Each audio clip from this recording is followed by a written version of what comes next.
आदरणीय चौहान सर के चरणों में कोटि कोटि प्रणाम। न्यू डाइट सिस्टम से जुड़े हुए सभी साधकों को प्यार भरा नमस्कार। माई सेल्फ पंड्या नरहरि भाई, नॉर्थ गुजरात, लाखणी। मेरा मोबाइल नंबर है 9724304267। साधक मित्रों, जैसे कल मैंने बताया था कि न्यू डाइट सिस्टम से जुड़े हुए साधकों को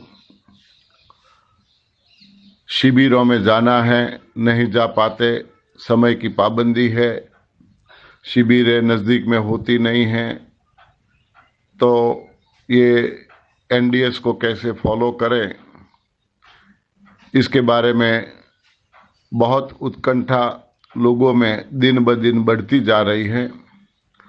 तो मैं थोड़ी कोशिश कर रहा हूं लोगों को शिविरों का लाभ मिले, और शिविरों में जो बातें होती है वे बातें लोगों तक पहुंचाने की मैं कोशिश कर रहा हूं। धन्यवाद। तो साधक मित्रों, कल हमने देखा था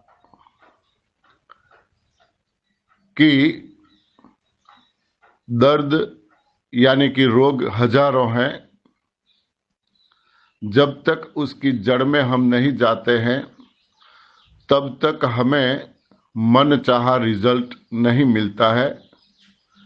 कुछ आराम या थोड़ी सी राहत हमें मिलती है। तो रोग क्या है, इसके बारे में हमें जानना चाहिए, और कैसे उनमें से हमें जल्द मुक्ति मिले, राहत नहीं मुक्ति मिले, इसके बारे में हमें सोचना चाहिए। तो दोस्तों, मेरा कहने का मतलब एक ही है कि जब तक हम किसी भी रोग, किसी भी दर्द की जड़ में नहीं जाएंगे, तब तक हमें जो कोई भी प्रॉब्लम है उसमें से मुक्ति नहीं मिल सकती। दोस्तों, हम कुदरत की ओर नजर डालें तो हम अच्छी तरह से देख पाएंगे और समझने की कोशिश करें कि कुदरत के सहारे जो पशु पक्षी जीवित है, पूर्णतया कुदरत के सहारे। इंसान की कहीं पे भी कोई मदद की जरूरत नहीं है या सहाय नहीं लेते हैं। सिर्फ और सिर्फ कुदरत के सहारे जो पशु पक्षी जी रहे हैं, उन लोगों में कोई बीमारी हमें देखने को मिलती नहीं है। कोई बीमारी नहीं। क्यों? आज तक हम लोगों ने इस बारे में न सोचा है, न उनकी ओर हमारा ध्यान गया है। सोचा ही नहीं हमने। वे लोग बिल्कुल बीमार नहीं हैं, और कभी कभार मानो कुछ प्रॉब्लम हो जाता है तो वे लोग कैसे इनको सॉल्व करते हैं, इसके बारे में हम थोड़ी जानकारी लें। दोस्तों, कुदरत के सहारे जीने वाले पशु पक्षी जो कोई है, जो कोई, इस दुनिया में हम अकेले नहीं हैं। 84 लाख पशु पक्षी इस दुनिया में हैं। खास करके इंसान को छोड़कर या इंसान के सहारे जो पशु पक्षी हैं, इनको छोड़कर दूसरे किसी भी पशु पक्षी में कोई बीमारी नहीं है। क्यों? तो सिर्फ और सिर्फ तीन ही बातों का उन्हें बहुत अच्छी तरह से ज्ञान है, और ये तीन बातों को हम अच्छी तरह से समझ लेंगे तो शायद हमें कभी कोई बीमारी का सामना करना पड़ेगा। शायद बोलता हूं मैं, कोई बीमारी आ ही नहीं सकती। कौन सी तीन चीजें या कौन सी तीन बातें, वो हम समझ लें। फर्स्ट, सबसे पहले, कुदरत के सहारे जीने वाले पशु पक्षियों को ये पता है हमें क्या खाना है, यानी कि हमारी खुराक क्या है। सभी पशु पक्षियों के लिए खुराक का प्लानिंग कुदरत ने किया है, हम लोगों ने नहीं किया है, कुदरत ने किया है। जो जो पशु पक्षियों की जो खुराक है वो कुदरत ने इनके लिए निर्माण की है, चाहे शाकाहारी हो, चाहे मांसाहारी हो, चाहे तृणाहारी हो, चाहे कुछ भी हो। सभी लोगों की खुराक की व्यवस्था कुदरत ने की है, और वे लोग जो जो अपनी खुराक है उसी खुराक को वो खाते हैं। गलती से भी दूसरे पशु पक्षियों की खुराक की ओर वो नजर ही नहीं डालते हैं। मानो गाय, भैंस, भेड़, बकरियां ये तृणाहारी है, घास खाते हैं, तो जब भी मिलेगा, जितना मिलेगा वो घास ही खाएंगे। चाहे नहीं मिलेगा तो भूखे रहेंगे, मगर कभी भी शिकार करने की सोचेंगे नहीं, और न शिकार कर पाएंगे वो, क्योंकि वो उसकी खुराक नहीं है। इसी तरह जैसे शिकारी पशु हैं, पक्षी हैं, इनकी खुराक मांसाहार है, मांसाहार मिलता रहेगा, वे खाते रहेंगे। मानो यदि शिकार नहीं मिला तो वो भूखे रहेंगे, मगर कभी घास खाने की नहीं सोचेंगे, कभी भी नहीं, क्योंकि वो इनकी खुराक नहीं है, वो अच्छी तरह से जानते हैं। खाएंगे तो पेट तो भर जाएगा, बात पेट भरने की ये और क्या है, मगर वो नहीं खाएंगे। उनको पता है ये हमारी खुराक नहीं है, वो हमें न जचेगा न पचेगा। तो कहने का मतलब ये है कि इन लोगों को पता है हमारी खुराक क्या है, और वे लोग सिर्फ और सिर्फ कुदरत ने उनके लिए जो खुराक निर्माण की है वही खुराक का उपयोग करते हैं, वही भोजन ले रहे हैं, इसीलिए वो बीमार नहीं हैं। अब यही बात हम सोचें तो हमें आज तक पता नहीं है हमारी खुराक क्या है। आज तक हम समझ नहीं पाए हमारी खुराक क्या है, आज तक हम तय नहीं कर पाए हमारी खुराक क्या है। हम लोगों ने आज हम जो खा रहे हैं, भोजन ले रहे हैं, उनमें क्या क्या ले रहे हैं। कोई पशु पक्षी ऐसा नहीं है जो उनकी खुराक ले रहे हैं, उनकी खुराक का उपयोग हम न कर रहे हो। सभी पशु पक्षियों की खुराक भी हम ले रहे हैं। और माफ करना, मैं तो यहां तक कहूंगा कि सभी पशु पक्षियों का भी हम हमारे भोजन में उपयोग कर रहे हैं, सभी पशु पक्षियों का भी। हम तय नहीं कर पा रहे हैं हम शाकाहारी है या मांसाहारी है। जो भी मिला उसको हमने डाल दिया। मानो हमारे पास पेट्रोल की गाड़ी है और उसमें डीजल डालेंगे तो क्या होगा, डीजल की गाड़ी है, पेट्रोल डालेंगे तो क्या होगा। तो हमने ये सोचा ही नहीं, हमारे अंदर भी एक इंजन है, वो इंजन किस ईंधन से चलता है कभी नहीं सोचा। पेट्रोल मिला तो पेट्रोल डाल दिया, डीजल मिला तो डीजल डाल दिया, मिट्टी का तेल मिला तो वो डाल दिया।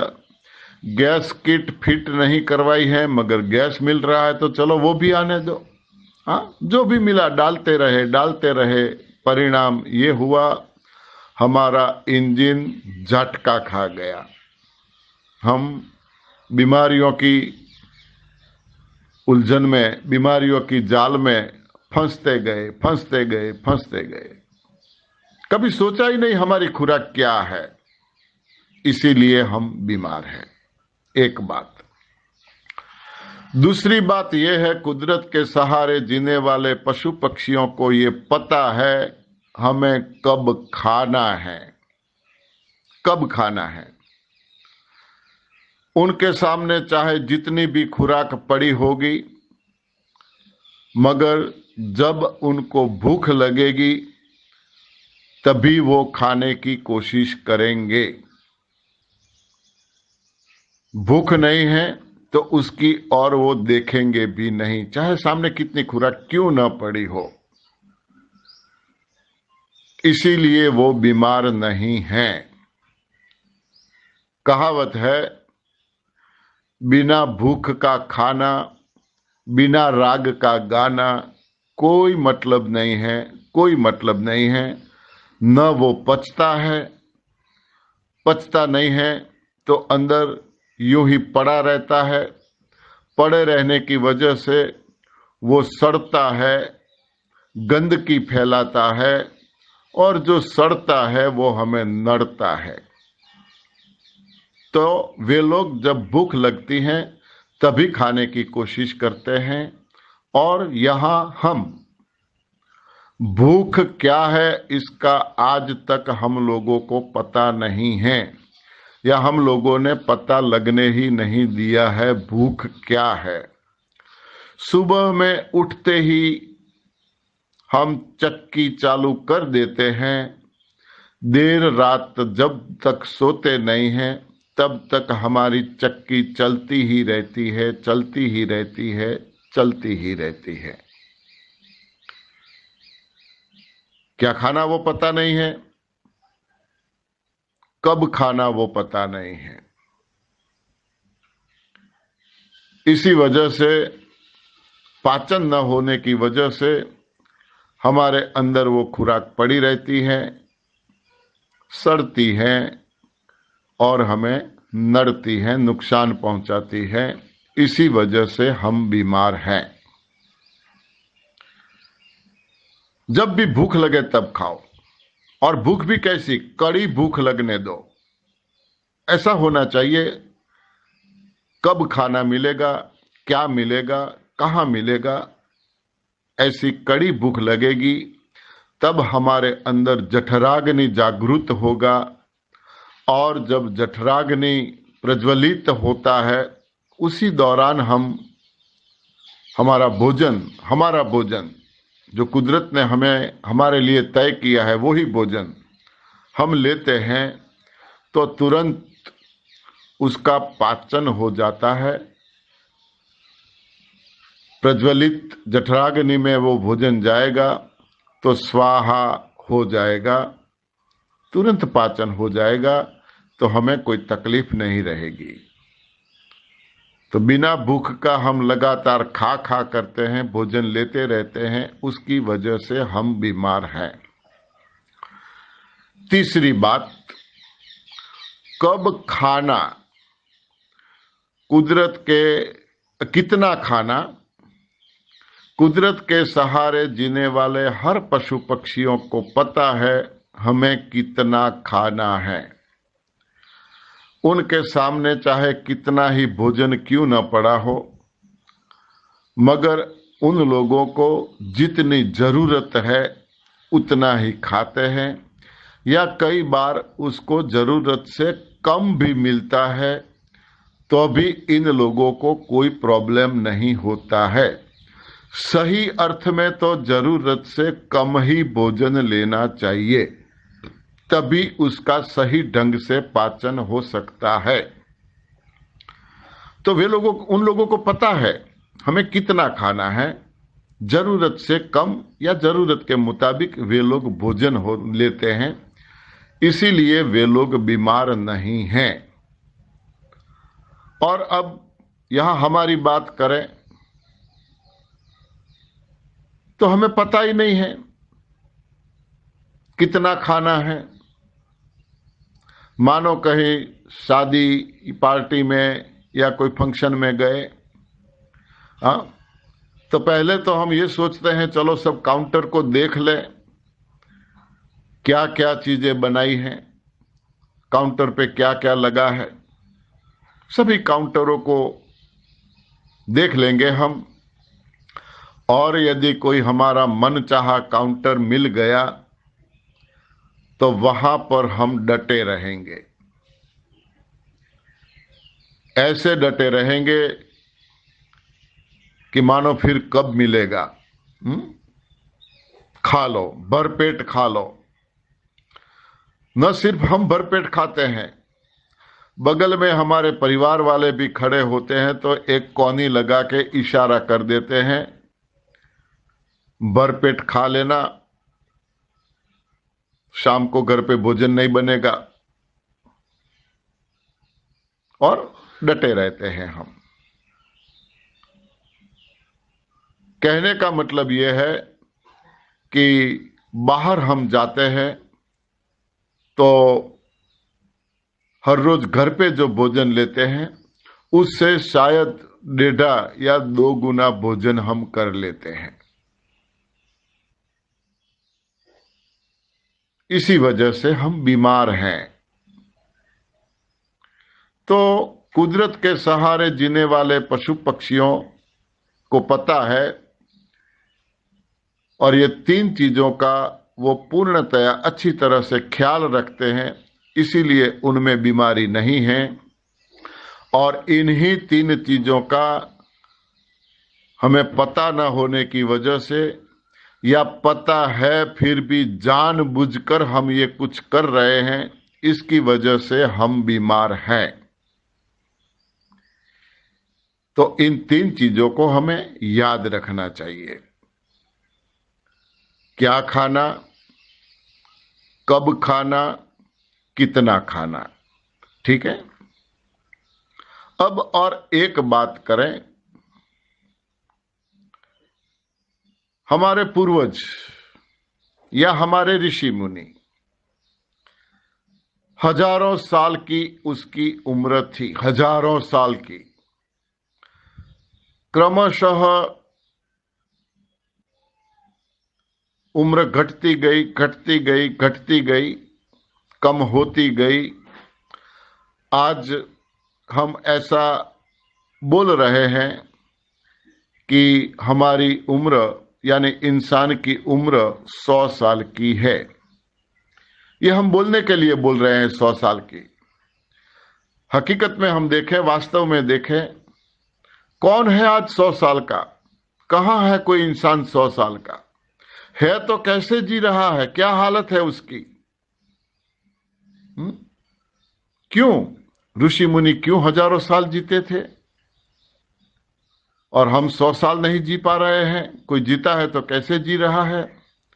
अरे 60 साल में यदि कोई चला जाता है तो हम अफसोस नहीं होता हमें, हम यही बोलते हैं कि बूढ़ा हो गया था। 60 साल का आदमी को हम बूढ़ा कहते हैं। क्या है ये? हाँ, कैसे बूढ़ा हो सकता है? हजारों साल जीने वाला इंसान 60 साल में बूढ़ा कैसे बन गया? क्या है इसका कारण?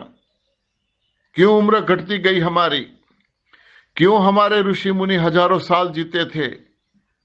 न सिर्फ हजारों साल जीते थे, बल्कि पूर्णतया निरोगी भी थे। निरोगी, कोई रोग उनके पास आ नहीं सकता था। क्यों?